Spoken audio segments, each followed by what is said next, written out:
the whole Web 2.0 philosophy.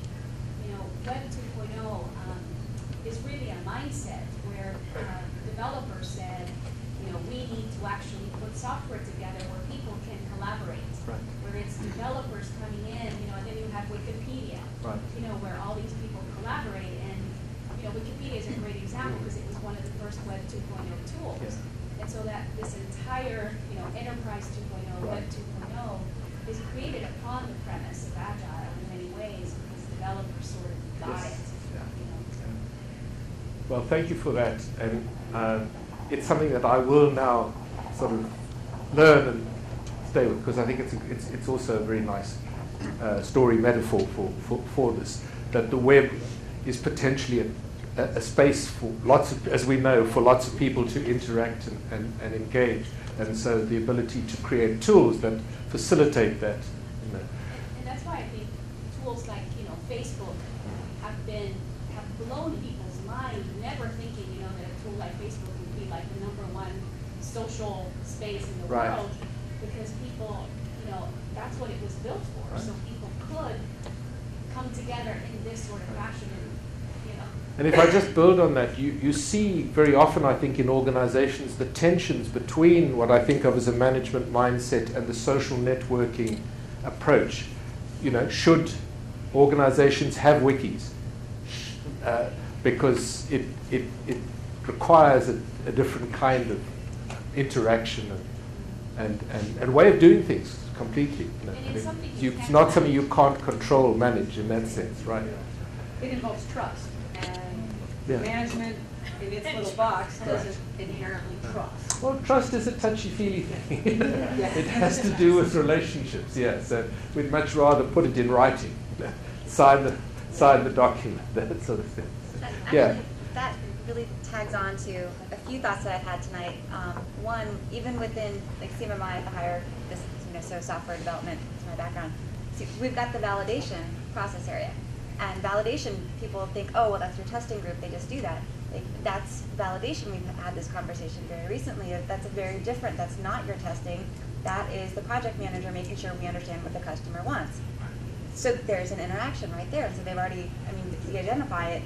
Now, as you're moving into CMMI for services, as you're moving into the IDLE and the more services-focused ways of like what we're delivering, there's a whole lot more of making sure you really understand what you can't write into a contract. I mean, as much as you want to write it, as much as like ironclad contracts, you owe me this. Well, in the end, okay, great, well, I can give you this, and we can test the requirements that go against it, but is this really what you want? Right. And so I think there's a lot of the knowledge work that goes into that. And to kind of jump onto, when you had the two lists of the management and the knowledge, the accountability factor is absolutely critical. And that's what you get in the Agile, like departments that really do Agile development. You have your daily stand-up, you have your code buddy, you know what's going on, you understand what, you know, it's not just, oh, well, we're calling ourselves Agile because we don't want to document anything. It's a very different world. There's a high level of accountability in an Agile environment. And I think that's a great point too, because I really hadn't seen it in exactly that way. And part of the reason for documenting is because you don't trust and you don't have accountability and so on. So you've got to follow the rules, you know. And whereas here it's people, and I think to me this is one of the most important elements of the distinction is this shift to accountability, where people doing the work hold one another. You can't have flexibility, agility with rules, with, you know what I mean? Just the two don't go. So you have to have another way of maintaining quality and making sure that people are on track and so on. And that is people holding one another accountable for what they're doing.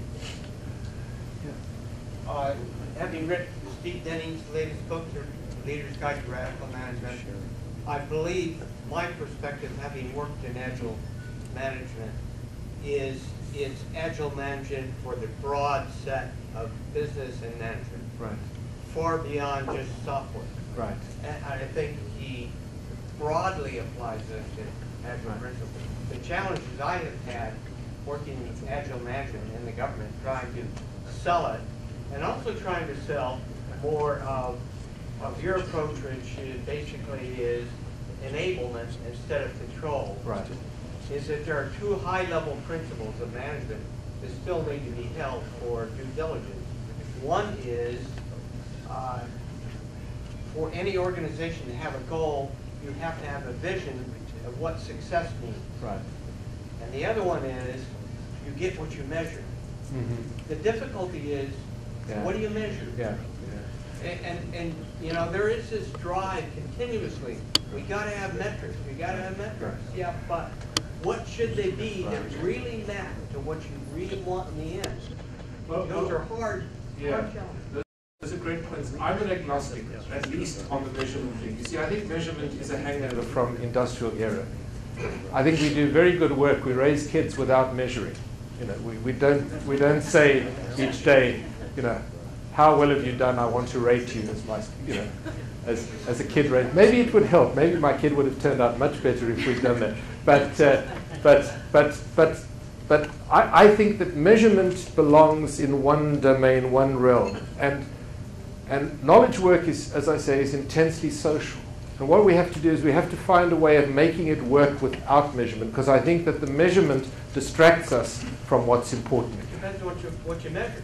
Well, I mean, my sense is that we end up by measuring things that are measurable, not because they matter, but because we want measures. And that is a distraction. It's not. That's the pitfall, is metrics are always go to what's easy to measure. Right. Which doesn't match what we really need to know.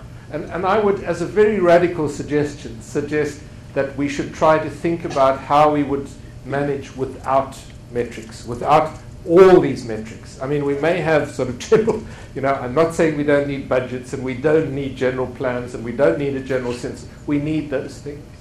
But it's who makes the plan? Are they set by somebody who knows nothing about the work? You know, that sort of thing. And it's who makes the plans and how we encourage people to do good work and stick to the plans. And that But sort you of still thing. have to have that common understanding of a measure of success. I think that's Where are you it. going to? Right, Yeah. what is the goal and then how do you measure it? Right. Rather than a lot of places you go into and their metrics are simply the numbers that are easy to capture. Right. If you know your business objective Right. from a higher level, what are you really wanting? And then you can find different ways of having it come together.